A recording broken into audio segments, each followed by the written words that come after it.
Political Spotlight right here on Voice of the People, 90.3 FM. My name is Esther Wachiku. Happy Sunday to you. It's 6:42 p.m.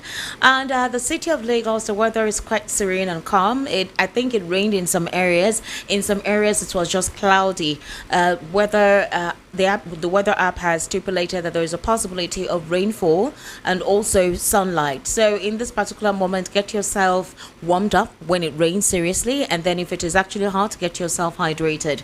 My name is Esther Wachiku. The Political Spotlight takes place here every Sunday, all right? And we get to discuss Nigeria's political issues that actually took the buzz or the spotlight in the course of the week. Sometimes it may even be that very day. But the essence of the Political Spotlight is when we get to highlight political issues that affects us and that gets to shape our political climate. We get to give ourselves a better comprehension of these issues with our in-house analysts sometimes, or sometimes our external analysts who are either here physically in the studio or sometimes they join us via the telephone to give us their own purview of these issues. If you are hearing my voice for the very first time, you're listening to Voice of the People 90.3 FM. This is the channel that gives you abreast on current happenings across the world, across the country.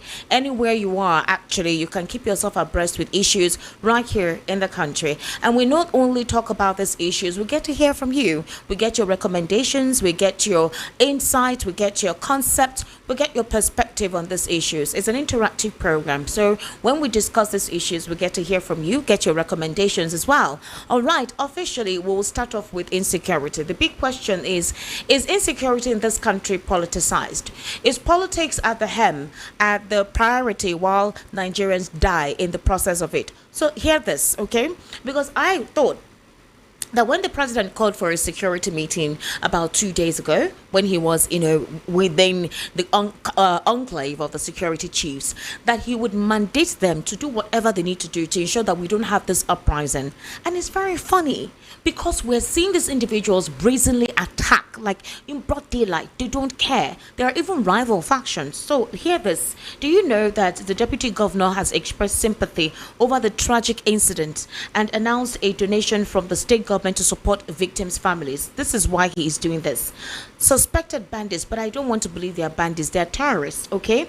They attacked Waje community in Danko, Wasago local government area of Kebbi State. They killed 15 farmers and injured 3 others. The deputy governor, Senator Umar Tafida, who represented the governor Nasiru Idris during a condolence visit to the residents of the district head, expressed sympathy over the tragic incident. How many times will there be sympathy condolences? How many times would there be extension of we're sorry to victims of those who fall into situations that the state and the federal government is supposed to take care of? I don't understand. Is it that with all the monies assigned to protect Nigerians, with all the monies assigned to the military, the navy, the air force, is it still difficult to handle these things? Because I'm really worried about the brazenness of these individuals. It's terrible. An APC chieftain recently who was abducted was killed after ransom was paid. The kidnappers had demanded for 100 million naira, and then while they were negotiating, they said this is what they could bring. Now, the persons who delivered the money, 2 members within the community, brought the money, 5 million naira. They now apprehended those ones, kept them captive, and ordered and demanded for 30 million naira.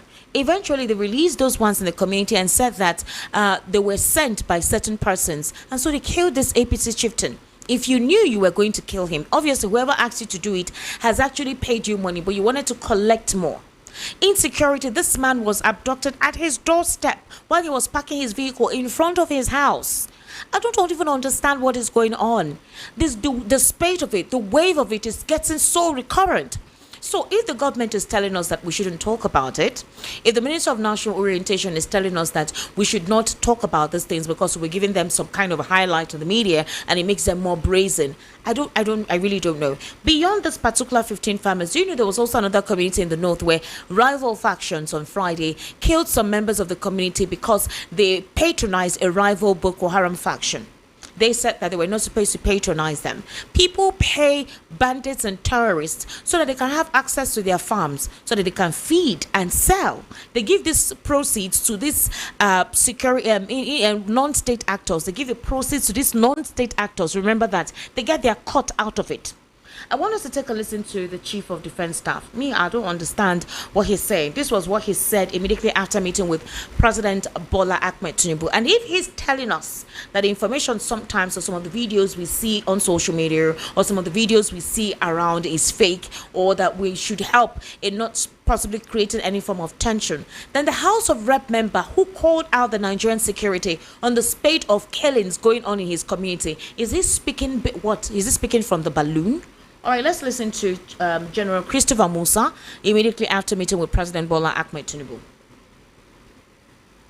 One of assurance, I think our meeting today is for us to review the entire security situation in the country.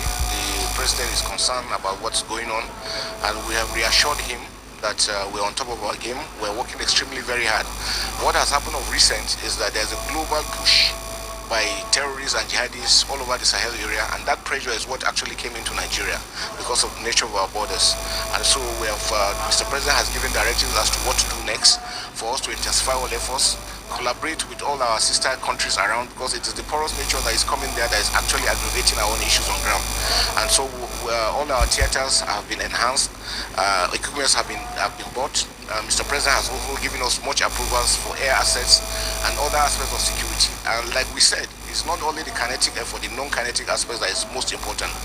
The President is also looking at the aspects of also discussing with governors for their own support, buying in ensuring that we dividends of democracy also extends to the communities to be able to stamp down the issue of insecurity. And we're working together. You can see that we're together with the National Security Advisor, the NSA, the DGDSS, and all other ones. So we're working together as a team. And you can see us here, members of the armed forces, working in unity, including the police, to make sure that Nigeria is peaceful. And that is our mandate, and that we will work towards. We want to appeal to all Nigerians not to get tired. And they should be wary of fake news. There's a lot of fake news that has been spread out, making it look, most of the videos being circulated are videos from other countries or old videos, making it look as if it is new. And you know, you always want to wonder, why do some individuals feel happy when things go bad in their country? If Nigeria is destroyed, all of us will go down. And so it is important that we all cooperate with members of the armed forces and security agencies. If we see something that is going wrong anywhere in the country, let us report. Action will be taken, including our own personnel. If we see them doing what is not supposed to be done, they should take a report and we'll take action. We want to thank all Nigerians for the support we've been getting. Yeah, we're working together. Not long ago we went to the Northeast together with the ministers. The Chief of Defense and other services have gone. Yesterday I just came back from Maiduguri to show you that we're working together with all the governors, because we know we cannot do it alone. We need also the governors to be part of it. The federal government is doing so much. States need to come in, local governments and communities. Everyone has a role to play in ensuring that there's peace in Nigeria, and that's what we try to push, and that's what we're doing. And we're happy that Nigerians are warming up to it. Disregarding all those ones, there are naysayers, those ones that don't mean us well. We're shaming them, because we're going to continue to succeed. That way. Okay, so that was General Christopher Musa right there. He was actually assuring the public and telling us precisely what the Nigerian military has been able to do, and assuring President Bola Ahmed Tinubu that they have it covered. They have everything covered. Do you know what is funny? It's funny because that's the same thing we've been hearing. Let's listen to Honorable Yusuf, a member of the Nigerian House of Senate, raising alarm that Boko Haram has defeated and overpower the Nigerian military in Borno State. I want us to take a listen to him. You will only understand the heaviness of the content of this motion if we are privileged to see the picture of what Boko Haram did to Giwa barracks and other attacks within military formations in Borno State. Mr. Speaker, the pictures I saw, I'm scared. I am scared whether the safety of the Nigerian civilians within the Nigerian territorial land can be guaranteed. Mr. Speaker, we budgeted for money, arms and ammunitions, tanks numbering more than 40, including other platforms that belongs to the Nigerian military, that is aimed at safeguarding our people, have been taken away worth trillions of naira by Boko Haram. How can we guarantee the safety of the Nigerian people in the circumstance that the platform that are meant to protect these people have been taken away by the enemies of the people. Mr. Speaker, we have been doing our best under your leadership. The National Assembly have been speaking on issues of insecurity. But Mr. Speaker, actions by departments of government must be taken. Mr. President must hold Nigerian military strategic commandants and other heads of security agencies accountable for negligence of their responsibility. In as much as we appreciate, Mr. Speaker, the security agencies for putting their life at the front line to protect Nigerians, to make sure Nigerians sleep, we must hold somebody accountable that taxpayers' money used to buy guns, used to buy other platform for Nigerian military to fight, will be compromised and be donated like a form of free of charge to the enemies of this country. Mr. Speaker, this is unacceptable. I want to say again and again, Nigerians are being killed on daily basis from the north to the south, to the west, to the east, and we are here for Nigerians. Mr. Speaker, government must do the needful. The everyday resolution that we pass is not enough. Mr. Speaker, if it means facing agencies of government as a National Assembly to ensure that publicly we bring them to account for their responsibility and to account for their negligence of responsibility, we have to do that. Mr. Speaker, I will send you intelligence of the picture of the arms and ammunition of the platforms that have been taken away by Boko Haram in Maiduguri. And when the leaders, when the governor is crying, other representative of government are forced to issue statements undermining the supremacy of the chief security officer of the state, who knows what is happening in his state, who is crying, and someone within the comfort of his zone will say that the governor is raising an unnecessary alarm, whereas Nigerians are killing. This is unacceptable. Mr. Speaker, we must stand up and find a way of bringing this issue of insecurity to order. Otherwise, you and I will see, no matter how Nigerians respect us, we are moving to a level that Nigerians will fight us the way they fight criminals and the way they fight Boko Haram. Until the right thing is done by us here, until we speak for the Nigerian people, until we draw line, until we tell government what we are supposed to tell government, and until government respond by action, not by media statement or press statement. Do not hope, Mr. Speaker, that any member of the National Assembly is safe to move, not by bandits, not by Boko Haram, by the people that elected you and I. Time will come, if action is not taken, that Nigerians will take their destinies in their own hands. Thank you. Are we sure about that? Because some people have said Nigerians have become so docile that the politicians have used ethnicity to divide the common good of the people. They can't come together to have a unified voice. So because of that, the politicians will always have the upper hand. I must tell you something though, that it's quite unfortunate what Nigerians are experiencing right about now. It's so unfortunate that Nigerians are going through this kind of ordeal. It's so unfortunate that we keep hearing the same thing over and over. So with what Christopher Musa said and what this House of Rep member is saying, are they saying something different? Is it that what they're saying is not in tandem with what the Chief of Army Staff said? Their experience is different from what a couple of persons have been experiencing, because I, for one, believe that something needs to be done as soon as possible, and it is beyond telling us and assuring us that something is going to be done. Are you sure you don't know who these individuals are? Are you sure you don't know where their enclaves are? Is it that we don't have that will beyond strategy and making some form of analysis about the whole situation? Or is it the lack of political will? So again, let's take a listen to Delifaro Timi on this.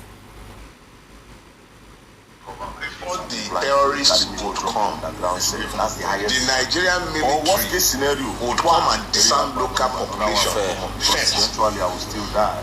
They will disarm the local population before the. In fact, what my friends in the middle belt have told me is that they have learned that once the military come around searching house to house and disarm local population, even take their thing guns, they know that. Okay, so the summary of this is the fact that the Nigerian military knows where these individuals are situated.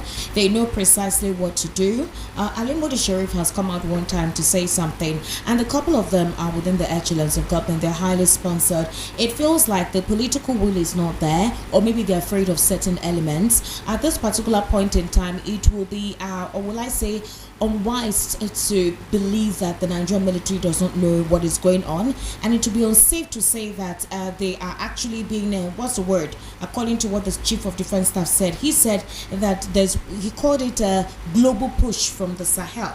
So that's why they have to collaborate with those around the borders to ensure that, we are able to fortify ourselves and work together to stop this. Are you saying you don't know that in 2015 certain elements were brought in to stop or to ensure that the process of the administration of former President Goodluck Ebele Jonathan doesn't continue? Are we saying we don't know that there were confessions to that regard? So what was done after that? Is it that they no longer know how to handle these guys that have come in, pervaded most of our territories and want to reclaim our lands, reclaim our ancestral history and rewrite the history? Well, they used to say something that if it hasn't happened to you, you wouldn't understand how terrible the situation has gotten. Now let's move on to the political front. So just a few days ago, I don't know if we heard Governor FCT Minister Nyesom Wike say something. He called Fubara his political son. And I was like, wow, really? Interesting. Well, since when did that happen? Let's listen to Nyesom Wike, the FCT Minister. That boy now, my boy now, my son, I will go fight battle with them. The people why they fight that do one thief for they don't walk. Who be those people? You don't know them. All these snapper them, all these them, all of them, they want to go hijack, go all the way. We say when the father will have them. You know, say when you don't defeat them, they might be said. So defeat them to the final one. After they defeat them now, chef them they catch them. So you can say that them they push up. Now then they push up now. What thing they ready to do? You say you call them, now you don't talk. No, no call them. Don't they call them. Then come here with some governors. Let them call me. Say make this. I saw guy. How you tell me man make this one? We will make this. So you're ready to make peace. What thing you? If I don't want to make peace, see where you sit here. Now you sit there. Yes, some governors sit there. One governor sit here. One governor sit there. One governor sit there. I tell them, now you have there for your hand. Now there for your hand. Now you will have to take it up. Now you know how you want the peace. If you want better peace, you take. If you want your peace, okay. So you say your hand, the day hand? No, my hand is there.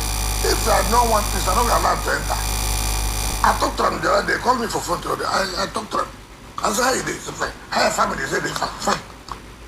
Alright, that says the FCT minister there saying that Nyesom Wike, or rather Fubara, is his political godson. Well, as it seems right now, it feels that the president has reportedly coerced the suspended governor of Rivers State, Sim Fubara, into joining the All Progressives Congress following months of intense political pressure, institutional intimidation, and strategic coercion. The objective of the latest development is to consolidate power, neutralize political threats, and ensure that Tinubu coasts to victory in 2027 with minimal resistance. Well, according to Sahara reporters, sources familiar with the situation describe the pressure mounted on Governor Fubara as unprecedented and deeply troubling in Nigeria's democratic history. According to the source, the turning point came during a high-level secret negotiation between Fubara and Tinubu in London. The meeting marked the first face-to-face encounter between Tinubu and Fubara since the president declared a state of emergency in Rivers State and removed Governor Sim Fubara as well as his cabinet members, including his deputy. So as it stands now, Fubara will definitely be reinstated, albeit under strict conditions, with control of Rivers State resources now shared or closely monitored by the ruling party's power brokers. Okay, well, let me introduce my analysts in the studio. Ladies and gentlemen, I actually have right here in the studio, Bamidele Damilari. How are you? I'm fine. It's been a very long time. Welcome. Yeah, it's nice to be back. Yeah, he's a legal practitioner, and obviously he has political insights to be giving us his own perspective into the issues. Okay, I also have Mr. Lawal Ekundaya as well. He's one of our, he's part of the family. He'll be giving us his own social perspective. He's a teacher, so he definitely tried to educate us on some of these issues right here. Mr. Lawal Ekundaya, good evening and thank you for joining us. Yeah, evening. How are you? We give glory to God. Wait, oh, will say that every time you come, that your mic is not. Hello, go ahead, say something. Because they will say they will complain that every time VOP is only Mr. Lawal's mic. You people are sabotaging him. All right, go ahead, say something. We give glory to God. Say no. Go to the use mic 5. Let's see. I still cannot hear you. Can you hear me now? Okay, mic 5 seems to be working. Mic 5 seems to be working. Okay. So stay close to mic 5. Sorry, we have glitch here. There's no glitch, oh. This is not INEC headquarters. Come on. Oh, no. Or jam headquarters. Come on. Maybe it's my mother's having glitch with the mic. It's not collaborating with the mic.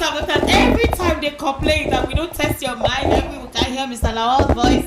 So I think it's better now. So just come closer to the microphone. Okay, we just resolved the glitch with my mouth and the mic. Your fans will say. Thank you for joining us, Mr. Lawal. How are you? Fine, thank you. Happy Sunday. Yes. So let's start off with insecurity. And you heard what the Chief of Defense Staff just said, concerning the situation, where he talked about that they're working together. It's a global push. But you heard the House of Rep member. You could hear the pain in his voice. But he said something that very soon Nigerians will actually... do you think Nigerians will react in any way at some point in time? It's coming. It's gradually. You get? It's gradually. At the end of the section, you have pile up of CAs, continuous assessment, exam, tests, and at the end, they will now pass you. That is where Nigerians are going gradually. You get it? Because Nigerians are self-assessing their leaders, and they are self-assessing themselves. You get it? So at a point, you will now see what will happen. Because from what I've seen so far, it's like the government is not serious anytime they say they are taking action. If it is something that is they want to take action, see the way they take it. You get? See the way they take it, declare emergency, state of emergency in Rivers State, send deploy military there, send to the east, send to, you get, see the way they, if they want to get you, they get you. You understand? But when it comes to the needful, they will give excuses. We are doing it, we are doing something. And all these things falls on two people when it comes to security. The executive and the legislatures, because the legislatures are not taking proactive actions. You get it? Is, are we saying we don't know the individuals responsible? Is it that the again, I was trying to play what Daily Fire to me was saying sometime, and he called out some names. So let's listen to what he said. The terrorists would come. The Nigerian military would come and disarm local population first. They would disarm the local population. Oh, not true. In fact, what my friends in the Middle Belt have told me is that they have learned that once the military come around searching house to house to disarm local populace, even take their dang guns, they know that the Fulanis are not coming behind. That is the level of complicity that you have. Then I've been vindicated. It's not just you. Somebody came to national TV, Commodore Laumi. You don't see spooks. Military spooks, you don't have spies, you don't see them in daytime. That's not somebody you find on national TV. But the man was sufficiently alarmed by our security circumstances that he sat down in the TV channel, at the TV station of channels, and he said it on national TV that there are Boko Haram sponsors sat in the president's cabinet, and he had submitted a list of these persons to the president since 2016 and nothing had happened. And we're still talking about a suspicion. It's no longer suspicion. Kawu Baraje, Yes. came out in 2022, I think. Yeah, it was his 70th birthday. And he came out and he told everybody who cared to listen that they were the ones who imported Fulani terrorists into Nigeria in the lead up to the 2015 election. And that they harmed these persons that they had brought into Nigeria from 5 different Sahelian countries. He said so. He's on record. Look, my friend Dr. Stanley Kavram is the National Public Secretary of the Middle Belt Forum. He was, I think, on Arise the other day, where he said categorically, and he wasn't the first to say it, that there is a base, a militant base, terrorist base in the tri-state area, Nasarawa, Benue, and Plateau. That base is known to each and every one of our security services. That base is sometimes reinforced and resupplied by helicopters In this country. And nothing has ever happened. I don't know why. So we're no longer. Don't let's it. be talking about. It's no longer about suspicion. It's not a theory. It's not the a fact. We should be able to call it what it is. The fact is that the Nigerian state has turned against its own citizen. Mr. Lawal Akundayo. Yeah, me Did too. you hear that? The I've- Nigerian state has turned against its own citizen. The only thing that is being talked about is 2027. Do you even know if you would have a country by that time when decisive actions are not taken on immediate causes and some persons are all about going into spooking ethnic tension? When you know the fulcrum of the problem, rather you're an ex saying this person must go, you cannot stay in my state, you can no longer stay here, we've been liberal, and issues are at our doormat. Issues are at our doormat. These guys are eviscerating, taking over communities. You heard what he said. You heard the names of the persons he mentioned coming on live television to have told us where these individuals are hiding or staying. And we're saying that they do not know. They know. That's what we're saying now. We all know. You see, that's why I said Nigerians, it's like assessment. Gradually, it will get to the time. It will get to that time. Because the populace, you get it, is greater than the government. Because we elected them. We elected them for a purpose. They are in the office not to serve themselves, but to serve the populace, the Nigerian people. If the Nigerian people are not satisfied with what they do, you get it, definitely there will be one day a rise up against the government. Because it's coming, you see. When is the day? When is the time? It's coming gradually, because if you don't feel safe, if your father cannot take care of you, you have to take care of yourself now. You understand? It's coming to that gradually. Let me tell you something. Now, I keep saying something. Anytime we talk, I also finger seriously as one of the main culprits the reps we have, the legislatures. You guys, because I'm now. Wait, see, let me tell you something. The president cannot, the constitution does not empower him to remove a legislature. You know that. Okay. But the constitution empower the legislature to remove the president. You get it? Because that shows that the people who represent, the persons who represent the people have been empowered more to checkmate the executive. Now, what do we see? Every now and then we hear money and inflation of, constitution, budget inflation. We have so many things, but when it comes to the masses, what really touches them, the only thing we hear about is talk every now and then. The president is the one who appointed all these security operatives, and these people are not doing a good job, and we are not calling the president. Where is the house? You get it? Not summoning the president himself with all his with the security people to come and then explain what exactly is going on. The president is busy all over, flying all over the place here and there. We are talking about the chief of the security officers. Did they prove themselves there? Whatever they tell us, even when they are ready to do what they need for, and the person who employed them says no. I'm saying the president cannot ask that if they don't know what to do, they should be replaced. Why is the house why is the house not taking that proactive action? Why is the house not calling the presidency to order? Why are they not calling the governors?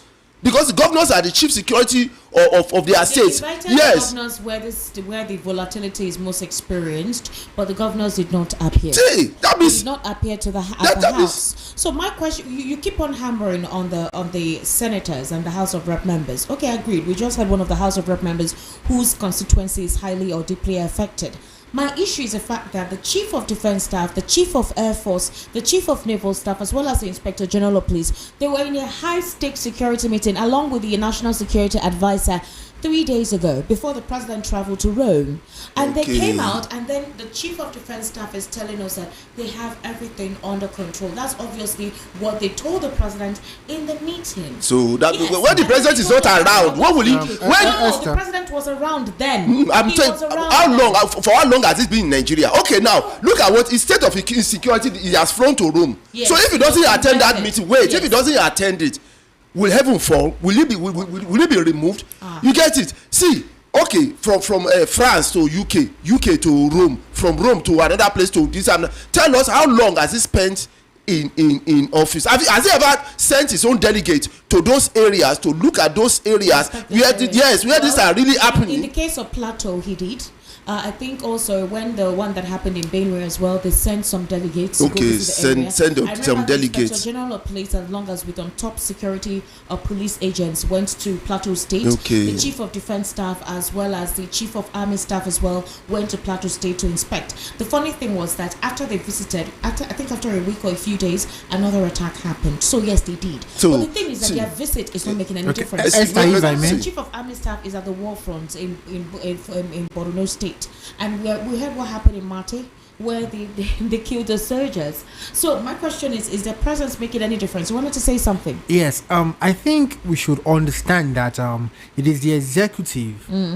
The president is the number one security agent of the country. Of the country. The governors cannot give command to the Nigerian military.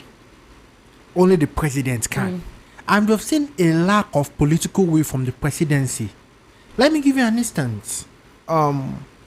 When the presidency was to declare a state of emergency in Rivers State, it was swift.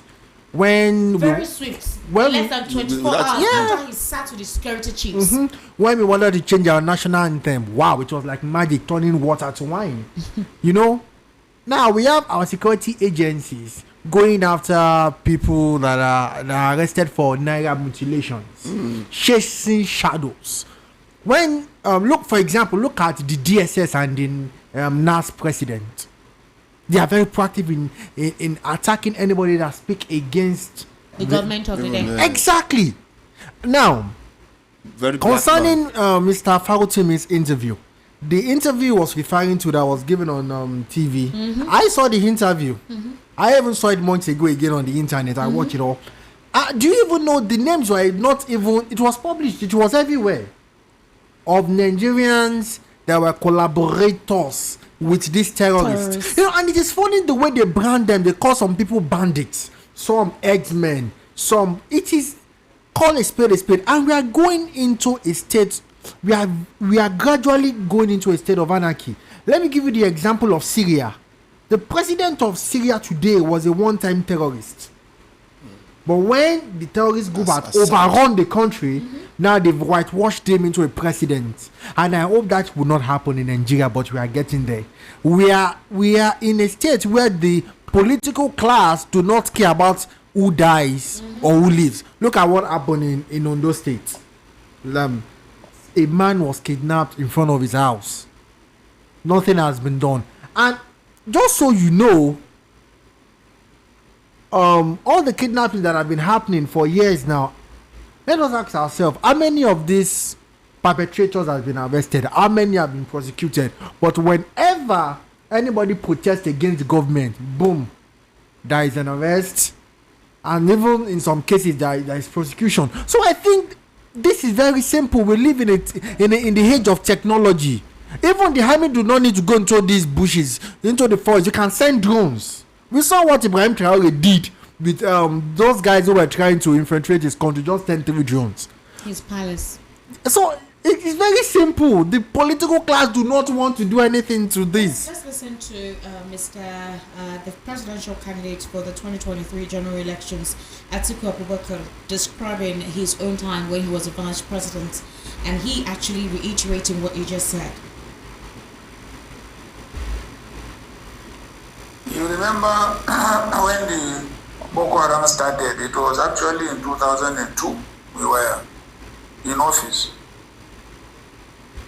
The president sent for me, VP, what do we do about it? It started in your behalf.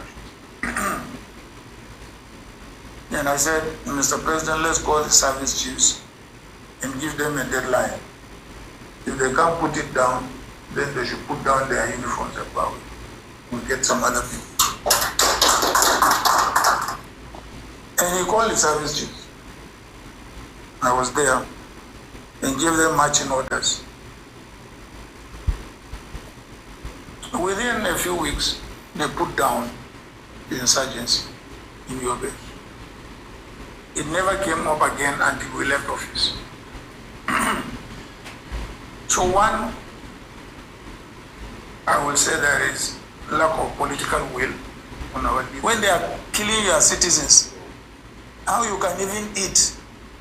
They are killing your citizens and you don't give a damn.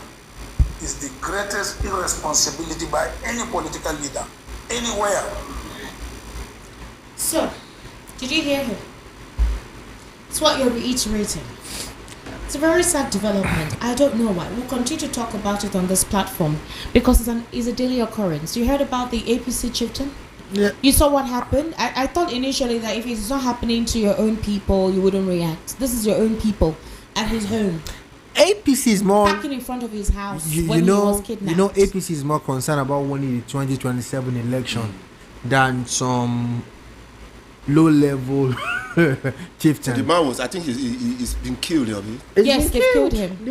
In fact, people they sent to come and said they arrested them, but they later freed them. They demanded other for two 30 guys. million naira Extra. after they after collecting the first one, ransom. No, the first ransom was 5 million. Okay, so they were the ones bringing the 5 million, two of them, and then they kept those ones. They kept them in captivity. Collected the 5 million. They said that they now demanded for 30 million. Later, they released that one and told them that unfortunately the man had been marked to be killed. They were given a contract to kill the guy. So it's just to collect, so make obviously money. There's politics involved. So when these people do what they do, somebody is telling them to do this. I don't want to believe that they just go to communities, kill off. Do you know the funny part? These persons they killed pay taxes to them. I'm surprised how these communities are thriving. There are communities in Sokoto that I know of. Closer to the mic. There are communities in Sokoto that I know of. Farmers who cannot go to their farms. I remember my time in the north then, when I know someone who trade in onions. And the farmers could not go to the farm to harvest what they had planted. So they could not harvest because these terrorists were everywhere. Yes. So they would rather prefer the farm just be as it is, and they leave.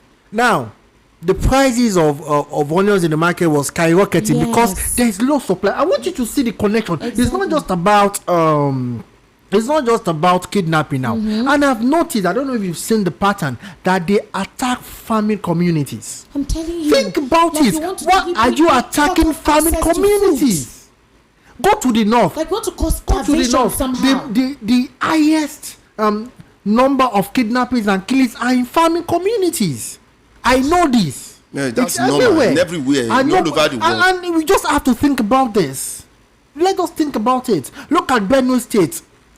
Produce like but maybe let's just say one of the highest producer of food in the country. Benue is the food basket of the nation. No, it's no longer the food basket of the nation because of the insecurity. Communities are deserted. They've thrown them away. All of them have left. The farming communities are supposed to. They are going through what you call existential crisis. I don't even know how to talk about this because the National Minister of Information, National Orientation has told the media to synergize with the government of the day and be more positive. We should speak positively. The Nigerian army is working hard. I know that. We've seen young boys sent to the field to fight. What is annoying is that you know what to do. You know where these people are. You send young people to the field and they're killed. Young boys in their prime. I have seen 18, videos. 19, 20, 22 young. Yeah. In fact, some of these boys have to get married before they go to the field. They actually have to get married because they know they may not, just so that they may not come back. Their generation continues. You see, I saw a video, not once, not twice. I think I sent one to you, in which you see how these terrorists attack barracks. Yeah. And I sent a message. I said, do you see Nigerian military shooting back? Do you see them counter discipline? You see, they'll just overwhelm the barracks You get it? You begin to wonder, this big barrack with military inside, and this military will not shoot a single gun at the terrorists. The terrorists will come in, they will kill what they want to kill, they will cut away what they want to cut away, and they go. And you are telling me the military is working? They are not working, for God's sake. Now let me tell you, apart from the military, wait, we have military, we have air force, we have navy. Let's leave navy. We have civil defense. You get this?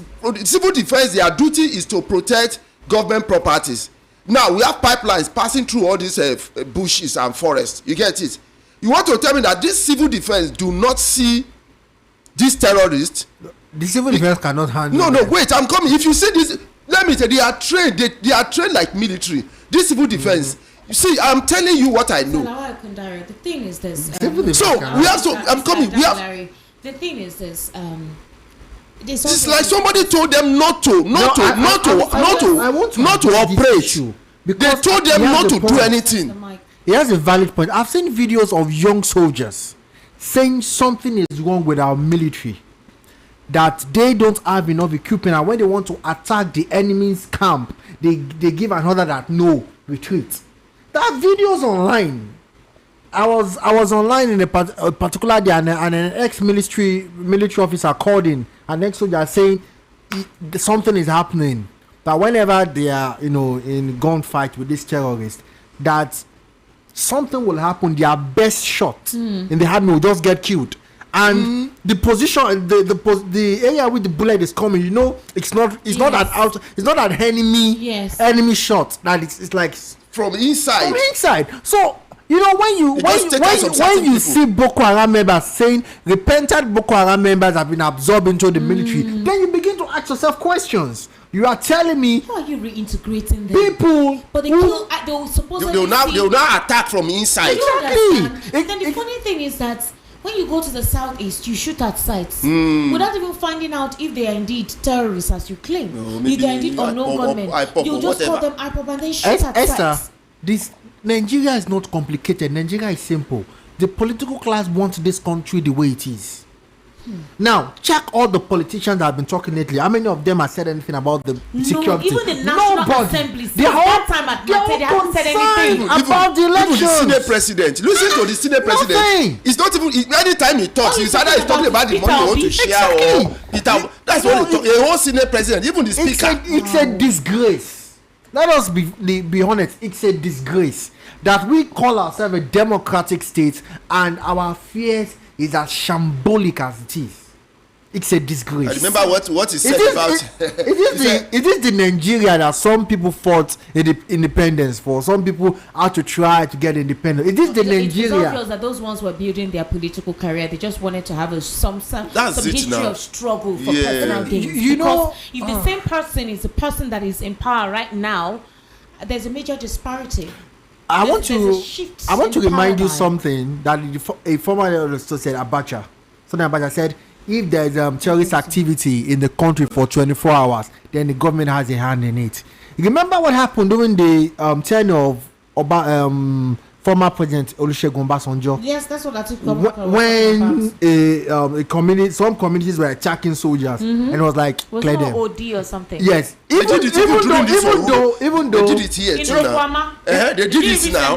When they killed about 12, is it 17 soldiers or 12? They sent military. In fact, everybody they cleared that. Were hiding in the forest. And so you can take such a proactive action against a community, but the other side is different. APC came in saying we are going to stop Boko Haram in a month to 3 months. Do you know the trillions of naira that goes into purchasing weaponry for the Nigerian military to the recent one is 1.something trillion. Where the weapons purchased, can we be truthful to ourselves? How many drones do we have? How many fighter jets do we have? I mean, not just go buy some junk. That's old style of a fighter. Moreover, is it fighter you really need? Is it you want to fight internally? You are using fighter. You want to use missile. Mr. Lawal Kundara and Mr. Damilare, apparently the All Progressives Congress now has 22 states. PDP, that in 2007 had about 32 states, is now 11 states. ABGA 1 state, All Progressives Grand Alliance has ABGA 1 state, New Nigeria People's Party 1 state, and Labour Party 1 state. As it stands right now, I think a particular House of Rep member, Labour Party, and others have defected to the APC. Delta State Governor Ovowori, now, based on what I've heard, that Ovowori, APC has declared him as a sole gubernatorial candidate. So in 2027, they've picked him, so he's going to go for a second term. So that's part of the agreement. They've assured Nigerians that that's what it is. And in that particular regard, the same too is happening with Governor Fubara. So as it stands at this very particular moment, Fubara is being coerced to join the APC, and very soon we'll hear that announcement, because that's why you heard Nyeso Wike telling us that Fubara is his son, that it is others who did not work for it that were pushing Fubara. He has declared it. He said they don't have any fight, but he expects Fubara to do the right thing. So we will not be surprised to hear very soon, based on this report from Sahara Reporters, that yes, what's his name, Governor Sim Fubara will definitely be returned, but he has to come in under certain conditions, which brings me, I want us to listen to Sarah Igbe. Sarah Igbe, he is an Ijo chieftain, and he had something that is quite, would I say, dicey to say. And he didn't care about the consequences of his statement. I need us to listen to what he said, and maybe we can have a better understanding of where we're heading in our political climate. Yes, on Wike is being used as a bait to coerce politicians, to make them, threaten them with the state of emergency we had, so that whether they like it or not, we can declare state of emergency, and they are defending it. Even though it's unconstitutional. The judiciary on its part is not helping matters. 11 governors are in court over state of emergency. For how many months? They have not given them date. So the judiciary is not also helping the system. The National Assembly is already a dead place. If the Tinubu says they want to go third term, so rubber staff, they will give him third term. That's what we're seeing now in this politics. So cross-carpeting, because it's the fear of EFCC. If you don't cross-carpet, they will give you EFCC to pursue you. How many in every people in the APC are facing EFCC problem? The moment you move your party to APC, your sins are forgiven. That is why we have this kind of deflection. And Wike is busy destroying his party. And the party has to say, PDP today has to say, they're rather going forward or backward. Because one man, everybody is looking out to one man. So it's a serious crisis in Nigeria. I pray God will help us out of it. Because with the way we are going, it is dangerous. We are sliding dangerous. We pray God will guide us. All right. That's Sarah Igbe.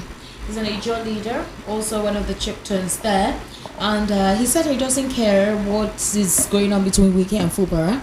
But all he knows is that at this particular point in time, everyone is talking about 2027 and nobody knows what life portends. 2 years is a whole lot that could shift our political dynamic. The president said that he's really not distracted with the criticism. He called it armchair criticism. And in that particular regard, he says he wants to ensure that he delivers. The Renewed Hope agenda is his mandate and he wants to deliver. For example, now there are some programs that the president has initiated that will be to the benefit of people. Okay, for example, the Federal Technical College Yaba Lagos, admission into technical and vocational education and training there is free. So you're going to get, for example, your tuition fees. Admission form is obtainable, but your tuition fee and everything is free. It's an opportunity, part of the Renewed Hope agenda. That's one of it. The school feeding program, which he mentioned. The LEAP Academy, which he said he has brought about, is part of the Renewed Hope agenda for creating vocational skill centers and ensuring that entrepreneurs have the opportunity to... Why are you laughing? So, while you are reading that, I tried to watch football. I had to talk Because to I don't know. I wanted to tell you why are you saying this? Why are you reading this to us? I don't know why you are reading. That's what the president said. You see, shouldn't I come? So the president has told, these are his initiatives. I see. Why he's not interested in what everyone is talking about for 2027. Is he interested in security? Is he interested in security, in food security, in good standard of living? Oh, they said NBA said the prices of food has crashed. Okay, Did you see? He just told you now that farmers could not go to farm and harvest their crops.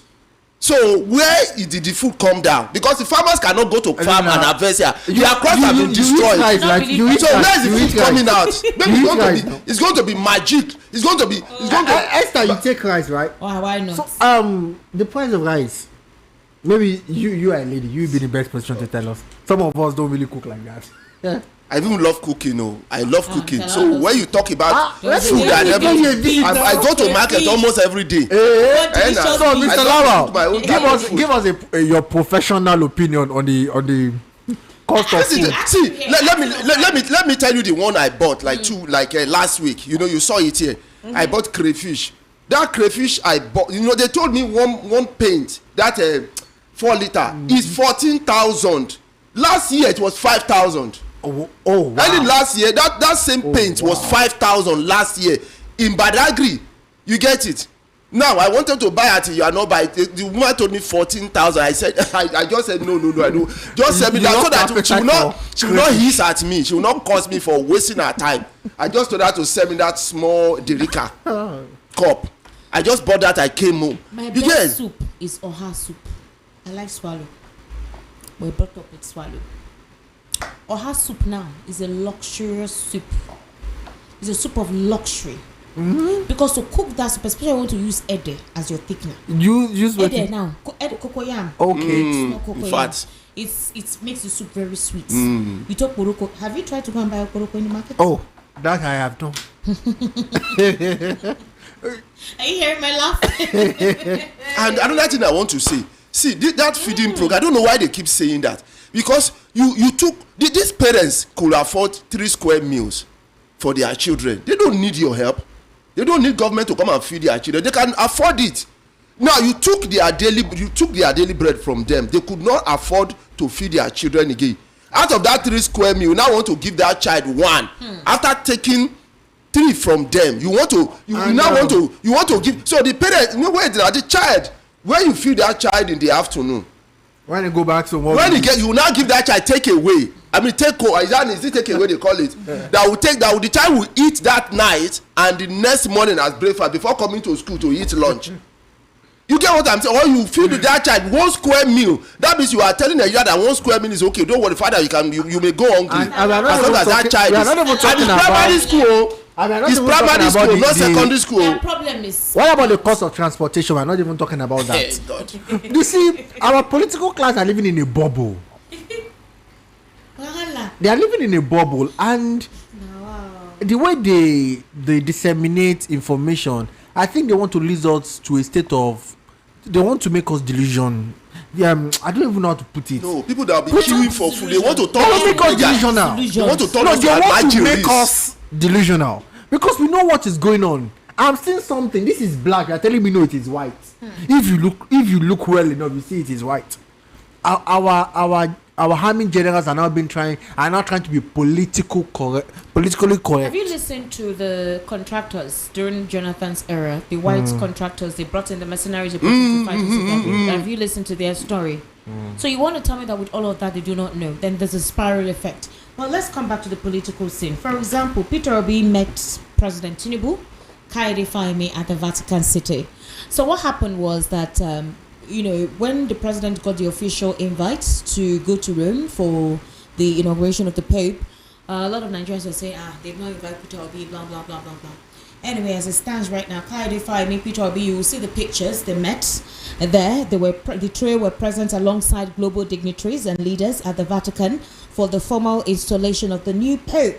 All right, in the photos which emerged online, Peter Obi, Tinubu and Fahimi were seen exchanging pleasantries. In a post via X, a special advisor to Tinubu on information and strategy, Bayo Nanuga, narrated the conversation between Peter Obi, Tinubu and Fahimi. He wrote, President Bola Tinubu, Mr. Peter Obi, the Labour Party presidential candidate and former Ekiti Governor Kaide Fahimi met at Pope Leo's 14th installation mass on Sunday in Rome. Fahimi cited President Tinubu, where he sat with other leaders and asked Obi to follow him to pay homage to the Nigerian leader. Obi agreed. On getting to the president, Fahimi broke the ice.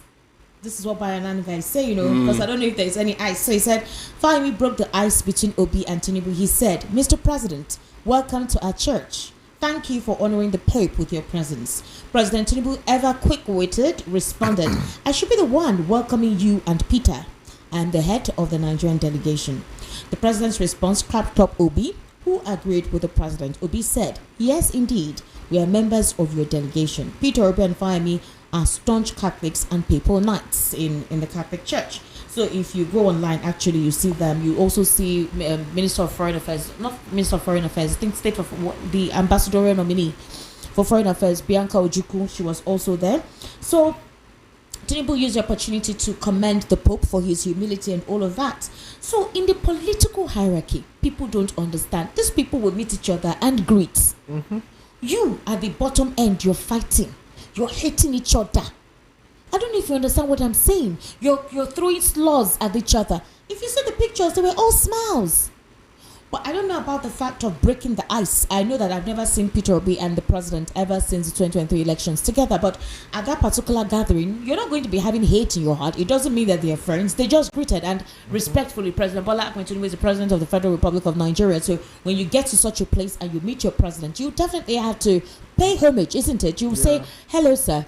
Welcome," or something like that. So it doesn't mean there's going to be an extensive conversation before some people start thinking that Peter Obi wants to join APC, because they know how to twist narratives here.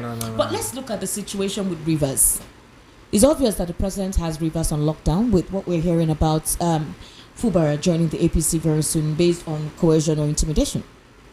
Well, I think the presidency and APC got what they wanted. Okay. I think this has been their, let's say, long-term goal. This has been their long-term goal, and now they got what they wanted. But then, if Fubara submits to the pressure, it just tells me one thing about him: he's not there for the people. Are you sure? Yes. Do you know what this man has gone through? Esther. Okay. You see, a man of principle understand the importance of values. A man of principle will not go against his conviction. If you had said these people are bad, you don't go back on your words to hit with your enemy. Yeah, Wike did that too. I don't know. No, Wike. We know Wike now. Wike is now saying Fubara is my son. You said I remember that video. I will never betray PDP. I will never. See, Wike is a chameleon, and everybody knows that.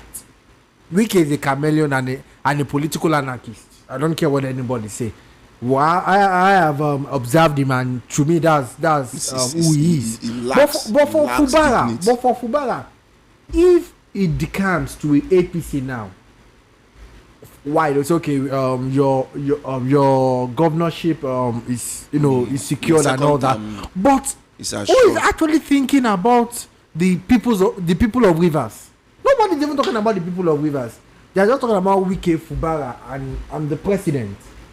See, let me. I wouldn't rate him if he did that. Let me tell you. Let me come in somewhere for you. You see, because I am disappointed if Fubara says he's discamping, right, and I am not disappointed. There are two things, because I've sat down to really think very well that how can you, if APC, you get it, could create problems for other parties from inside, you understand, and try to blow them from inside. Okay. Why can't the other parties do the same thing to APC from inside? Take note of that. It has happened before, like twice in this country. Remember when Buhari was coming in first, when this guy Saraki, you get, you remember that time Saraki, you see the game they played that area. You see everybody after coming to APC, everybody it's scattered at some point. See, it can happen that you see them coming in, try to break you into pieces from inside, and then reorganize again, because they have noticed that the way the APC is reckless with power, you get it, and they're over ambitious. You get, so, and they see that that recklessness of power is affecting. So the way is that they need to plant more into APC. And how do you do that? By making some people to decamp and get into APC. So by the time you get by the time you get into that, see, APC is going to blow itself. You know why? Are you sure? Wait, I have a reason. Governors that affected, Wait. they have promised them automatic tickets for next. Forget it's not that is the problem. Elections, and they are decamping with their people. Esther. Labour Party too, the same thing. See, Esther, let me tell you something. Listen very well. See, the president, you get it. The only thing he can do about the state is to put his own persons. You get? Is to put his own person that will conduct election in the state. Is that not it? Okay. Now, if you now have somebody who is a traitor, a betrayer, working for you in a state, you get? Is it not going to affect you? Well, wait, I'm coming. See, wait, listen. See, if you put a drop of water inside a pot of ink, you will not notice. But keep putting more drops. It will get to a level that the water will overwhelm the oil. That is what is going to happen. You will see what will happen, because I have seen that nooks and crannies, you get it, are decamping. You get it. The same people you think you can force into your party, they also have their own plans. Do you know what is in their minds? Do you think they have forgotten about the one that happened in this Lagos State House of Assembly? I mean the legislatures. You think they have forgotten? You think they have forgotten? They have not. You see, that's why they say politicians, you get it, they are they say politics is a dirty game. Everybody, all of them are very dirty when it comes to politics. No, but if you think you are dirty, you can get along with it now, but that doesn't mean you get along with it every time. But for me, sir, Fubara does not have it in him. It's not about him, it's about his people around him. No, it does not. Even the people around him, they don't have it in them. You see, for you to play this kind of game, you have to have that ingenuity in you. See, you don't need to show it. This whole reverse thing but showed me that Fubara does not have that political ingenuity like the likes of Wiki, who can play extremely dirty. Fubara can be stubborn, he can be strong, but this strategy, he does not have it. But it's learning. It's learning. Like Ambode said, Ambode said I'm wiser politically when they got him out of office. You see the way they played this game for him now. He waited.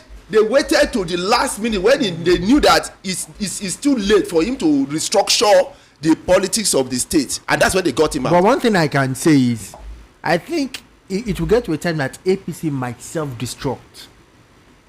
And coming to that, it's like a time bomb, because the way APC is going now, there is no direction. It is one man's vision. Yes. Look at PDP. The reason why PDP had longevity for a very long time was because it was the party movement. It was not a one-man thing. But APC, since the coming to office of our president, it has been a one-man thing, one-man movement. And his son is seriously exposing him very well to the and I'm here thinking, what happens after the end of his tenure? The power struggle will begin. In fact, all these people you are bringing together, why most of them will leave office, they want to replace, and we know it's modus operandi. He likes to install. But will he be strong enough to do that? By that time, it will be like now you are getting my point. That's why I said all these people coming in, all of them will have their own political selfishness. So this one we want is, so after all, the reason why I decamp is this. You get it. So when they get there, eventually they want to maintain that. So the thing is going to they don't go there for a vision. They go there for their personal reasons. So they are going to. Everybody will be fighting to get to his own, his own share, because that is why I decamp. I didn't decamp because I love you. I decamp because I want to keep my own political office. Oh yes, my ideology. So if there's a problem, you get you fight inside to make sure, so everybody will come in and there'll be a lot of dilution. That's what he doesn't understand now. Because APC is now becoming overpopulated. With so many people who don't have a common ideology. Each one has his own personal reasons. Mr. Lava, my own fear is this: we are gradually becoming a one-party state. And it's very dangerous. You hear what Sarawi said? Are you sure he said? Okay, for example, you remember the whole shadow cabinet that was talked about by Pat Utomi, where the DSS sued him because of the statement he made. Do you know that before the 2015 elections, that the APC themselves, which is what is actually funny, because the very thing they criticized during their time as opposition is the very thing that, the very thing they did is what as opposition. Now. Okay, so let's listen to Professor Yemi Oshibajo then. Do you understand? Let's listen to Professor Yemi Oshibajo then. Okay, so he was on a Channels television program, I think then with what's his name, Seun Okinbaloye. Seun has really been in this circle for a very long time. Trust me, if you look at some of the historical videos, Seun is always the one interviewing them. Let's listen to Professor Yemi Oshibajo then defending the shadow government. You see it as inciting? I don't think so. I don't think it's inciting. Why is that inciting? There's nothing that incites about that. I don't think that would necessarily lead anyone to violence or lead anyone to do anything. Forming a parallel government, that's not calling for anarchy. Not necessarily. But it could be. No, not necessarily. Look at cases. Let's look at political history. Look at cases where persons, where the government, for instance, has decided on where the government decides that they're going to ignore the wishes of the electorate and simply override the wishes of the electorate. What the opposition has usually done in such cases is to reject the results of the elections and to say that they will constitute their own government, that they will constitute a government. That is simply a way of taking a stand. It's simply taking a stand against the government and putting the government under pressure. That has happened in several places in Africa, several places in the world, where people have said, on account of electoral injustice, they are going to do certain things and all of that. And if they do so long as they do not call anyone to violence, all they're saying is that we are also going to constitute ourselves into a government if you fail. Is that not the same thing Patitomi is saying, to hold the government accountable to the people? That's why where he put in key figures, which includes Dele Farotimi. This is basically what Professor Yemi Oshibajo was saying then in 2015 before the elections, defending the shadow government. They said they don't see it as anything that would cause anarchy. So now you're saying that it is wrong to set up a shadow government. You're asking the DSS to sue Pat Utomi, that he wants to form a parallel government and it's unconstitutional. Something that you said if you don't win the 2015 elections, you were going to do. And you defended what you want. You said it's not going to lead to anything. It's about holding the government accountable to the people. This was in 2014, they're about to 2015. This is Professor Yemi Oshibajo there. If you see that video, Seun was still very young and all of that, quite slimmer too. So what changed between then and now?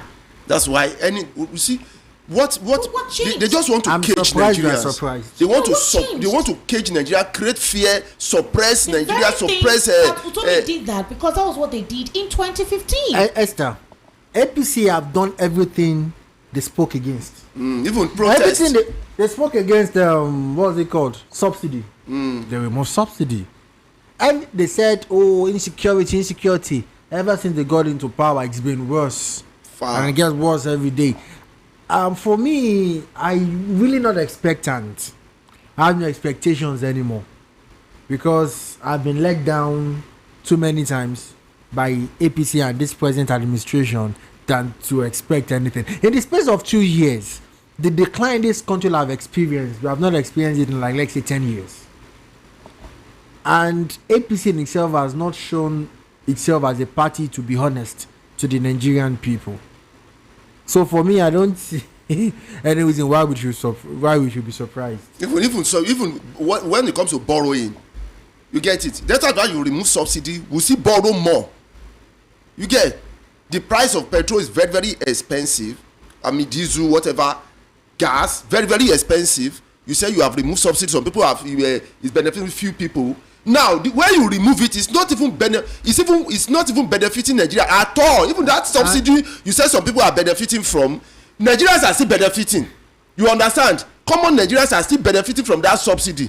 Instead of you to take care of the corruption. You say you want to remove it totally. Now you remove it totally. Nigeria is not even benefiting at all. Damilare, the presidency has said that the ruling All Progressives Congress are dismissing the possibility of an opposition coalition on sitting President Bola Ahmed Tinubu. They labeled the recent political maneuvers by former Vice President Atiku Abubakar and ex-Kaduna State Governor Nasir El-Rufai as politically opportunistic and without merit.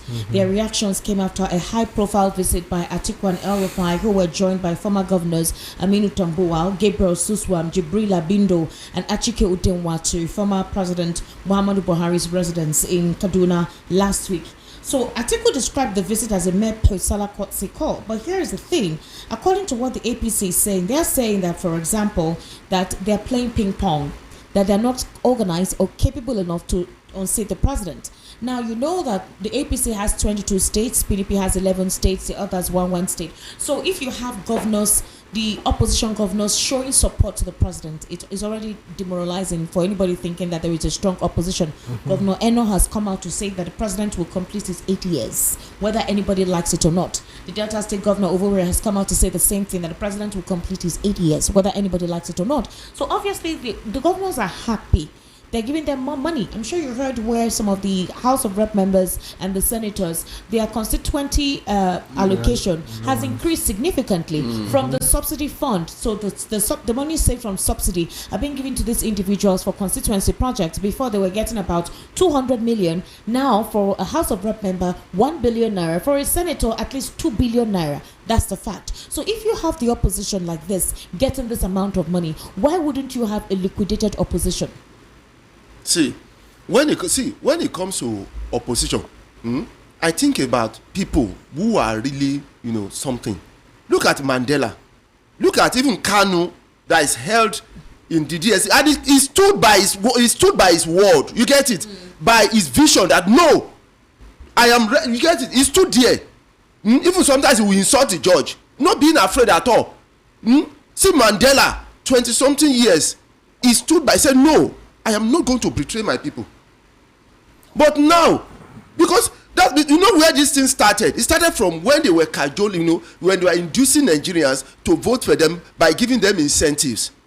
Give them money, 5,000, give them a pack of spaghetti. So that's where they were. So that by the time they got into office, because that is their personal vision, their personal get into office. Do you know what Daniel Bola is saying? Which is the fear a lot of people have about El-Rufai. Daniel Bola is saying that he likes what El-Rufai is doing, that El-Rufai is using them, Peter Obi and Atiku, to play ping pong. So Daniel Bola is saying that he's commending El-Rufai's attempt to pull the opposition into the SDP, claiming that internal resistance within the People's Democratic Party has already thwarted his effort. According to what Daniel Bola is saying, the coalition is an association to grab power. That's why you will hear Peter Obi say they're only there to grab power. Tomorrow he will say he is considering joining. As for my senior brother El-Rufai, I like what he is doing. He's using them to play ping pong. So you see why a lot of these political bureaucrats in the opposition don't trust El-Rufai as a person. You see why they don't trust the fact that he has joined the SDP. They still see him as someone being used by the president to destabilize, and that if there is any form of coalition, he would internally scuttle it to the benefit of the president. Imagine what Bola is saying about that. So already he has further depreciated whatever political value that El-Rufai has. In this particular stance, there seems to be a redundancy for El-Rufai. He's not been able to get any House of Rep member. Rather, the gale of defections, they're all going towards the APC. The big question is this, Damilare. If Peter Obi joins the APC today, are you telling me that people will not vote for him? If Peter Obi joins the APC today, he will lose the trust of anybody supporting him. The question is it party or candidate? For example, Nigerians were tired of the APC in 2023. They wanted any other person. That was why you saw the whole rally, and so they wanted change, significant change. If it was not Tinubu that was the one that won the party primary, what if it was Yemi or Shibajo or someone else? Or someone else who doesn't have the record or the history or whatever? Are we saying that you wouldn't carry support to that individual regardless of your disdain towards the APC? I would also like to point out that the APC of 4 years ago is not the APC of today. The APC of today move in a live mafia-like motion. The APC right now is not moving like a political party. They are moving like how? They have this mafia-like aura. There's a replication of Lagos at the federal Not level. even replication of Lagos. Mafia, I like that word. It's even worse. It's like a mafia-like organization. Think about it. Just think about it. Like a company. Sorry, like a company that is owned by somebody. So he employs you, fire you. That's the way. It's like a dictatorial party. APC is a dictatorial party. So the moment you are useless, he will fire you. Okay, look at what happened with El Rufai. I love what I was described like opportunistic, and that is what he is. El Rufai is nothing in the political landscape. I tell you this. What progress has he been able to make with all this trying to pull coalition? For us to have an opposition, we need people with ideas. Before El Rufai left, did he not consult with some persons within the PDP and rather APC, and they promised him they were going to come out with him? I mean, before you left, you'd have spoken with some person. They would have said, okay, go ahead, we'll join you. So now that he has left, what's the progress report? That's what I'm saying. Maybe they also deceived him. What about El if Rufai it is is not the the truth? political juggernaut What about that if you think he is? Wait, what about if El Rufai, you get it? What he's doing is the truth. Is what is not being deceitful. It's actually the right, because we can go the other two ways. His intention is genuine. Yes, because you know why? Nigerians don't trust him. See, listen to me. See, what Nigerians fail to understand is that when it comes to politics, you have to. There are times you wish you need to come together. You need to scatter. There are times you need to come together and scatter. It makes sense. If Obi did it, you get it. Atiku did it. He's been going from ACN to PDP to whatever. Now, that's how it goes. Now, El Rufai was one of the main campaigner. You get it? For the president. You get it? Now, for him now to say he's going against the president, that openly, because whatever we know that the government is not popular at all. This present government is not popular with the people. But Tinubu is trending every day. For what reasons? Ignore her for that. Please ignore that one. Is for take that one. For one. what reasons now? Ignore her on that. Let me continue to my secret. Don't annoy Mr. Lawa. Please don't. See, Mr. Lawa is boiling already. He's boiling. He's boiling. Now for him now to come out, this thing is happening in two ways. What El Rufai is doing is happening in two ways. One, is causing problem for APC, for the presidency, because it's one of the staunch supporter of the presidency. You get it? The president, the APC. Now, he's not happy, he's leaving. Now, you may say because he has been there, he's been one of them, he has been... It happens to Adegbeshola too now. At a point, he withdrew. I don't know if that was a very strong follower of Tinubu in Lagos now. But at a point, the guy, he went against him. But let me ask you a big question, Mr. Damilare, what if Peter Obi joins APC? No, why would he do that? That would be a suicide. That would be suicidal. Suicidal. So wait, he joins political APC. Suicide. Does it mean that the APC as a party will now become unpopular? No, the APC is already unpopular. No, what I'm saying is that if Peter Obi joins APC, well, this is a permutation. It's a very, very wrong permutation. The formula can, because forget about the formula. Wait now. Mr. Lawa, I agree with you 100%. We've asked this question before. Is it about the party or the individual? The two. See, let me tell you something. If there's a proverb, there's a reason why they gave that proverb. It said birds of the same feather flock together. See, if you have a good intention and the people around you says no, and they are evil people, you become evil. You be stained. Can you carry your white? You are wearing white like my church. You are Esther. Almost all of them, Joe. It's just a figure of speech. It's just a figure of speech. Because I don't know if you are doing something that see. Just a figure of speech. See, what I'm trying to say is this. You want somebody who is good to be in the midst of people who has different ideology. Let me use that language. Different ideology, opposite ideology to him, and you think he can exist among them? It's not possible. Look at what they are doing even in Lagos State. The moment the governor wants to do something outside, the moment you see they'll start impeachment, commence impeachment against him. They even did it against Pedro now.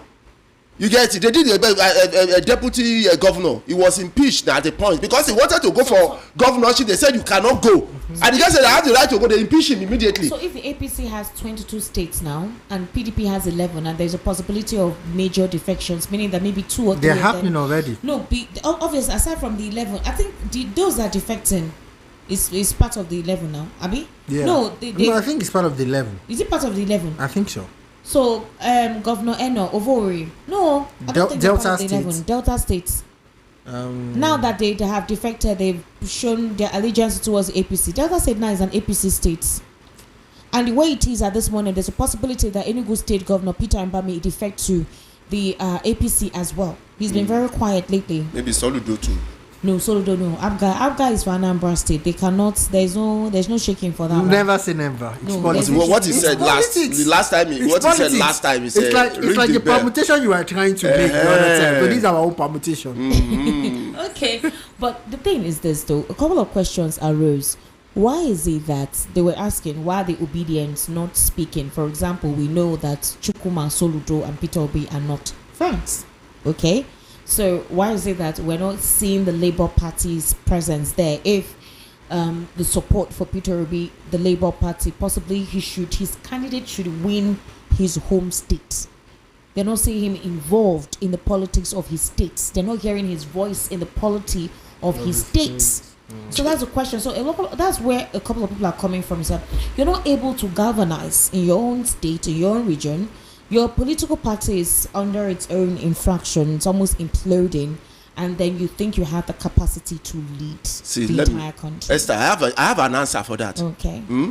Jesus Christ says a prophet, has no value in his own state. They see him as one of them. Is he not the same person with all the miracles and everything he's doing? Is he not the same? But people outside, they value. That's why now, 90% of people who are Christians are not even Jew.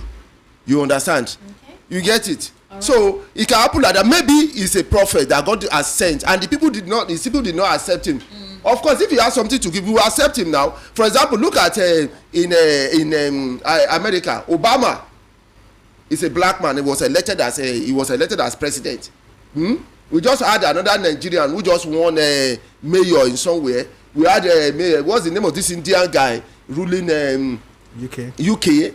See, they understand that when God sends you a prophet, that prophet may not necessarily be accepted. That's why you see them doing very well. They will give you visa to come to their country, and that good thing you have, come and do it for them. Then why are Nigerians doing better in abroad than in Nigeria? You get to let you know that even if his state is not accepting, if he has a good intention, you get it can be useful to others who are not from this. So it's not a criteria. It's not. It's his intention. It's ideology that we need. It's not what it's I don't think it's about the state accepting him. Obi has to be proactive himself. If nobody's handling the ball, go into the court and grab the ball yourself. Politics is not a game of you being relaxed. Exactly. You take the power. You don't just sit down and say, okay, I'm going to. No. He has to establish during the elections, the last election, APC keeps saying something about structure. Now, since the election, you've seen that Obi's structure has not come into fusion, but it has even depleted. Okay. There has been no physical structure on ground. With the Labour Party or with the Obedient Movement? See, Obedient Movement, Labour Party, there must be a fusion. Okay. But and even I'm seeing Obi as a double-minded man right now, because there has been no positive move on his own part. What if he's being careful? That's what I'm saying. That's why there's been no positive movement. He's calculating right now. He's also trying to permutate. Okay. But the biggest problem is that he has no foot soldiers right now. Are you sure? Yes. So the Obedient Movement are what? What are they doing? You see, no, they can't. If you want to win, you can't do anything if your principal has not told you what to do. That's what I'm saying. But I think that's what I'm saying. That keeping quiet is so that certain persons do not lead their strategy. You don't have to keep quiet. See, the elections are here already. I agree with him at some point. Even somebody came here to say it, and I sat down truly, and I said it was true. That Obedient Movement could have been transformed to a party. Initially, they finished that because you already have a large number of people follow up. Most of them were you have grabbed from other parties join them to your party and would have been very, very strong. You get it? But he was playing this gentleman. This angel too much. Now, so you shouldn't do angel. No, too much. Too much. Yes. That's why people like. I thought he would be talking with people who are very strong. Like when it comes to this activism, like maybe Showore. You get Showore at every point in time. No, you know why? Because he didn't consult with him. Consult. No, you don't need to consult. You don't need to. Why will you consult? Wait. When they were going to, excuse me, when they were going to form APC, when they were going to form APC. Do you know the people who actually look like somebody that would have wanted? Showore doesn't even like any of this. Did you? No, wait. I'm not talking about Showore. I'm talking about likes of him. You could have galvanized them, speak with them, send people to them. At least you made an effort. Now the option he has now, Obi, the option which I will advise him now that he has, is for him to see how he can move with people like Atiku. Now, wait, I'm coming. You know why I said that? No. Reaction is 7 minutes gone past the hour of 8 o'clock. That's a political red flag. That's a political red flag. With Atiku. Yes. Atiku is in a twilight of his political career. That's why I say he can be president, Obi can be vice. They get that structure. Obedience don't want him to be vice. It's not even about Obedience want him to be vice. This country needs somebody who can do it. We don't need somebody who can do it to play second fiddle. Atiku has something to move forward. Only that I just see Obi as something better than him. The only thing that a lot of people Atiku can do something now. Was that he campaigned on restructuring, which a lot of Southeasterners actually are envisaging they wanted. So that was why he had a couple of support in that regard. Restructuring was the main thing. I know one of the legal practitioners that analyzes for us here who also galvanized for Atiku in 2023. He actually said that it was that restructuring that ticked the box for him. For me, I don't have anything against Atiku, but I think it's time for him to move on, to just move off the stage right now. And we need new blood, new crop of politicians. The new crops are not coming like out. The president's son. The new crops. You want somebody like that? That one is another crop. That's a young new crop now. And where we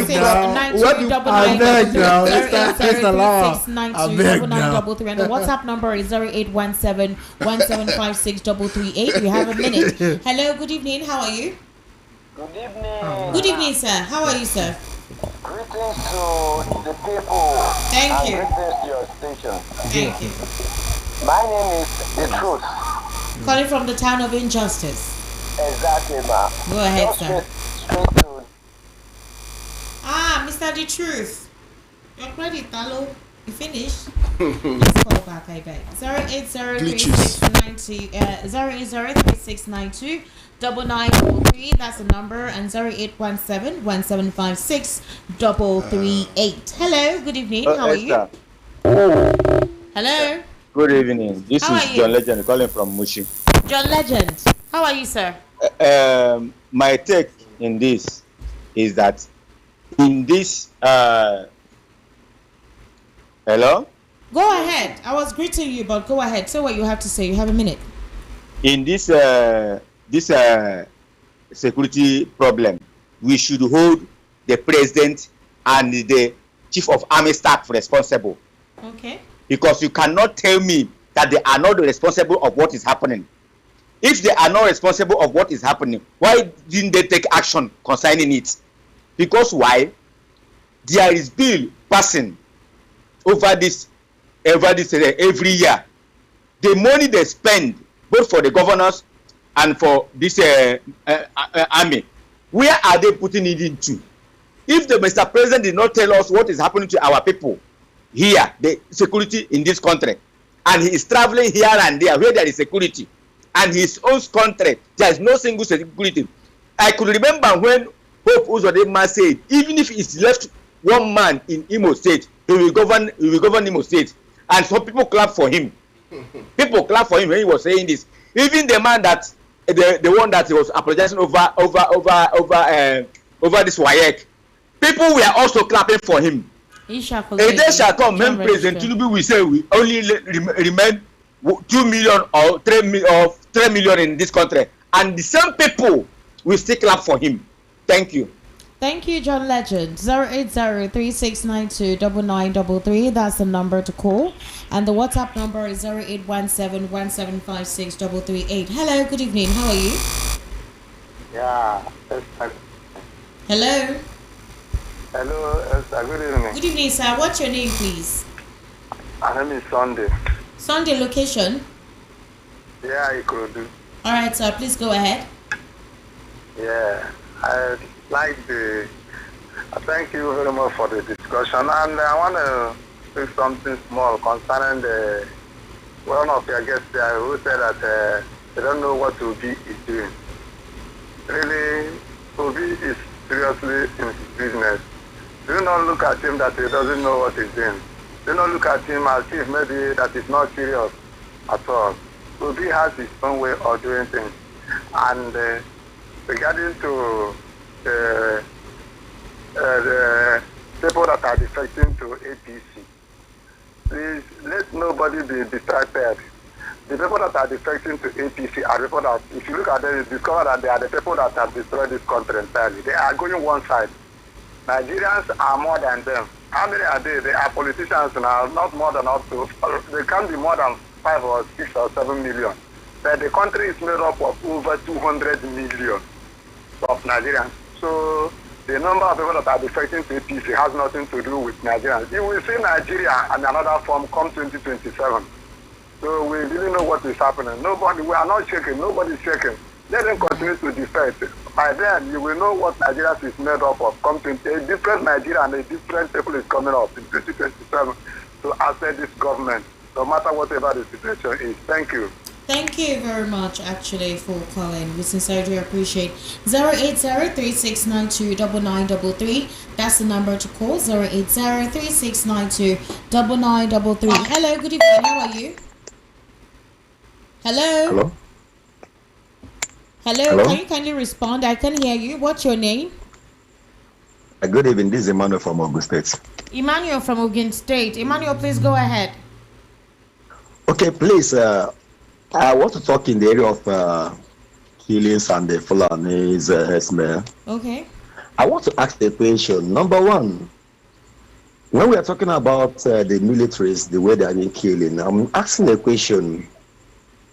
Fulani herdsmen, who are they and who are those in the military?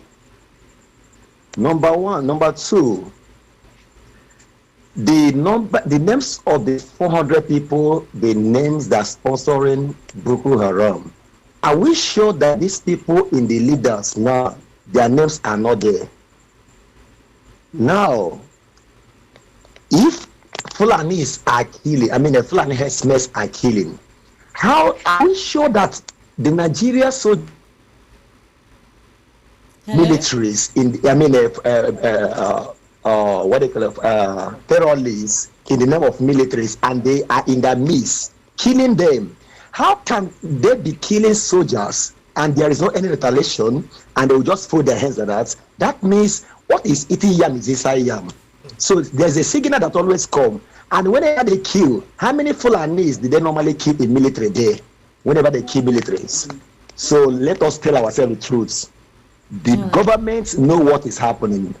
And we be in line to see Nigeria change. God bless us. Thank you very much. Emmanuel, let's not say Fulani headers. There are terrorists, okay? So let's not generalize who they are. This ISWAP and Boko Haram, some of them are external agents, some of them are not Nigerians, some of them are not Fulani. So let's not generally comprise them to be Fulanis. Esther, let me correct you. Correct you. You get? It's Fulanis. They are Fulani herdsmen. Yeah, it's Fulani. All of them. You see somebody with cartels. But some of them are external agents. You have people with cartels. Driving their cattle to somebody's farms and destroying that farm. And and the person who owns the farm come to you and say, what happened now? And then the next thing you do is to maybe kill the person. Yeah. Are you not a terrorist? Why are you sharing, Mike?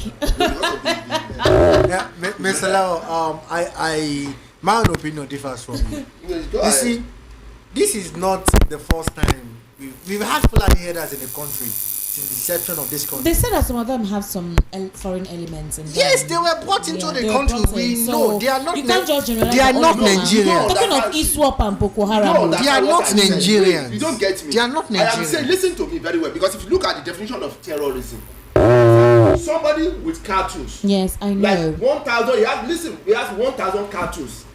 You now drive your cartridge to somebody's village. You get it? Okay, sir. You drive your cartridge to somebody's village, to his farm, and then you destroy everything in that farm. Wait, I'm talking about the villagers come out and say, why did you destroy our farm? And then you kill them. Mr. Lawal, is that not terrorism? I'm referring to the question that this man asked. He said, for example, how come when these terrorists come to the enclave or the barracks that what happened in Mate, that they stay and they're not able to kill them? So I'm trying to let him know that it doesn't mean that ISWAP or Boko Haram that came that they are Fulanis. You don't generalize them like that in one ethnic group. It's wrong, because you heard what Delefaro to me said. Some of them were brought in from the other Sahel region. Some of them are not Nigerians. This coordinated that. Obviously, we know that about the Fulani terrorists who are also headsmen and all of that, taking over farmlands. But I'm referring to the question this man was asking and the generalization he gave. Meanwhile, the context he was creating was what happened, whereby they invaded the barracks and the army couldn't retaliate. That's what I want to correct. Not in this purview that you're referring to. And I also like to state, we've had. I grew up seeing Fulani herders come with their cows to my town. They come and they... Hello, sir. Good evening. Hello, sorry. How are you? I'm fine, sir. Good evening, sir. Mr. Lawal and the rest, how are you? I'm fine. Good evening. Good. This is Joe from Bariga. Joe from Bariga, welcome. Please go ahead. I want to ask a very crucial question. Okay. Is security.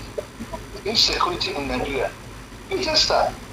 Nigeria has capabilities. Yes. We have the money. Like the president was saying, this time around, he budgeted 4 trillion naira for the buying of ammunition. Yes. So, and then I want to ask this question. Nigeria is the largest country in Africa and the richest so far. I want to ask this question. Why can't we buy drones and kill these idiots that call themselves Boko Haram? Why? You say Nigeria has not reached the stage to buy drones and kill the enemies of Nigeria. That's the question I want to ask this evening. That thing has been eating my mind. Why should Boko Haram be using drones against us? If we don't know how to use drones, we can secretly hire mercenaries to come and do it for us. What is happening in Nigeria? Nigeria, where are we going? Thank you. Good evening. Good evening very much. Thank you, Joe. I think we've discussed this on this program before. I think I specifically spoke about this. I think it was even my first time on this program. If I can. All right, 08036929933. That's the number to call. Hello, good evening. How are you? Hello, I'm fine. My name is Lloyd. Your name is? My name is Lloyd. Lloyd. Oh, Lloyd. Where's your location, Lloyd? Yes, I am calling from Ukuku, right? Then my economic to my big brother Lawa. Okay. What is the name of his colleague there? Damilare Bamidele. Yes, I once had him, but it has been a long time. Yes, it's been a long time. Yes, good, nice one being there. Thank you. I want to say this. If you lost a property, then the same person who stole that property is masterminding areas where to find this lost property of yours. Can you find it? Can you rephrase your question? The analyst said they didn't get it. Okay, I said if your property is missing, right? Hello? Go ahead, we're listening. If your property is missing and the same person who take away this property is masterminding areas, giving you directives where to find this property, can you find it? No, obviously not. Because they are the ones who actually took it. Okay, obviously not. And I want to also ask, in details to security, professionalism or whatever, if, for instance, there are 5 gangs of robbers, and 2 are caught live, you know what I'm saying, or maybe 2 said they have repented, the repentance has given you a way to expose the details of the group. That means for having seen some terrorist members that have repented, it means to mop up the ones that remain as OT. It is true repentance. That means they are just playing Jimmy, and Nigerians are watching. Some people will like being tribalistic in nature, fighting tribalism, while they forget that something is gulping this Nigeria, something is swallowing Nigeria. People are just looking, laughing. That's my question. So just think about it. Thank you. Thank you for your contribution. Let me read some messages right now. I'll start from YouTube before I go on to WhatsApp. Joel Ibubike, it's really a pity Nigeria is gone. Ken E. Esther, you can't be working. Thank you. Don't worry, I have time to rest. Ngozi Ilo, good evening, Esther, Mr. Lawal. I think it's high time we call a spade a spade. Nigeria is not working and I can't work. We're just wasting our time. Well, we're together in this. There's nothing we can do now. Rems show Nigerians deserve people like Wike. Why? You didn't explain.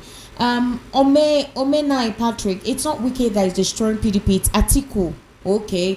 JP, totally agree with you at Patrick. Wow. So Atiku is the issue of PDP. JP, APC is the issue. The party is too central. JP, stand one place. You are also corroborating with what Omenai Patrick is saying, that Atiku is the issue. They are also saying APC is the issue. The party is too central. Choose one. Ade Phillips, Tinubu Obi 2027. That's why I don't take politics personal. Little mistakes. Do you guys know that Obi can say or do something and the whole of Igbo people in Lagos and their businesses will be affected? Obi is wise and not foolish and cares for his people. Let's be mindful. In reference to him not, reacting or saying something. Jovi Ekwenife, your analysts are either hypocritical or confused. Otherwise, why do they admire Obi's credentials and still expect him to act like Tinubu, thereby towing Kenneth Okonkwo's line? How do you respond to that? Well, I don't expect him to act like Tinubu. No, because we're asking. When I say he has to be angelic. He has to be proactive does not mean he has to be shady. But you heard what somebody said, that he's being careful because of the fact that there are some persons who are just waiting for anything Esther, if you want to contest for a political office, you have to start making preparations early. It is not making preparations. There's a duration. It's not a fire brigade approach. You don't wake up a year to the election and you begin. No, it's not done. Okay.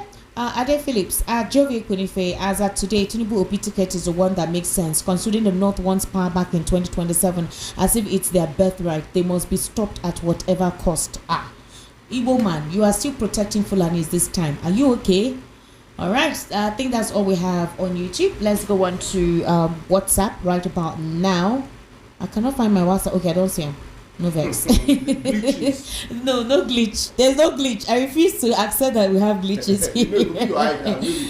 Okay, yes, I'm not wearing glasses. Okay, on the terrorist issues, all this boils down to them wanting to have amnesty like Niger Deltans and Tompolo, whereby they gave him contracts. So give them amnesty, all would be well. Kaduna State Governor has started it already. Good evening, Don TP from Alagbadu. To give terrorists amnesty. This set of people that their job is to take over, I don't think so. Good evening, guest speakers. Tell Esther to open phone line. Time is going. Hey, Esther, open phone line. Dave from Festa. Dave, I don't open phone line. No, if you call in, talk, I beg. You can call in and talk. No vex. Good evening, Esther. Good evening to you too. And good evening, VOP family. Mr. Kundayo, it's impossible for National Assembly to be diligent. The president increased their constituency allowance to 2 billion and wants them to challenge the president. Please, Mr. Kundayo, in what way can we push for a change? Where is that noise coming from? All right. In what way can we push for a change in INEC, because that's a problem for now? Peter Eugene Okeke from Ladipo. Sorry, I don't know what's going on. Me?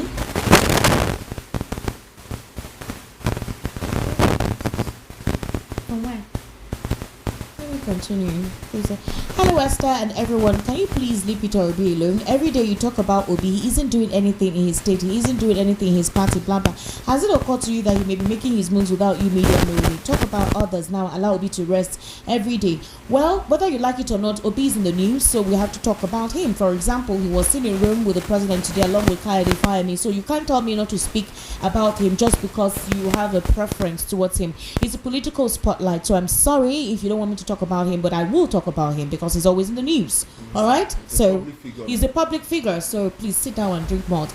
All the Nigerian military, especially Christopher Musa, knows how to do is issue smelly political statements, speak English on TV and blame other countries and regions for a so-called influx of terrorists in Nigeria. Irresponsibility at its peak as the Nigerian military has appeared to be handicapped, crippled and desperately weak like a toothless lion in a cage sunk beneath the Bermuda Triangle. Does Nigerians need a whole barrack to wipe out terrorists? If less than 30 to 20 missionaries can wipe out hundreds of terrorists, then what is the excuse of the Nigerian military, if not complicity, with the useless de-radicalization and satanic reintegration of terrorists into the society as a sinister circle of terrorism and its illegal growth persists at the detriment of death treatment, the expense of wealth amassment of the military heads and political interests? How long before terrorists create a party and be voted for like Hezbollah in Lebanon? How long before Afghanistan? Hey, now wow. Who is that? Who is that? The person did not write his name. Oh, wow. Listen, wow, please. In a few seconds, we have a program coming up. Wrap up. What's your final take?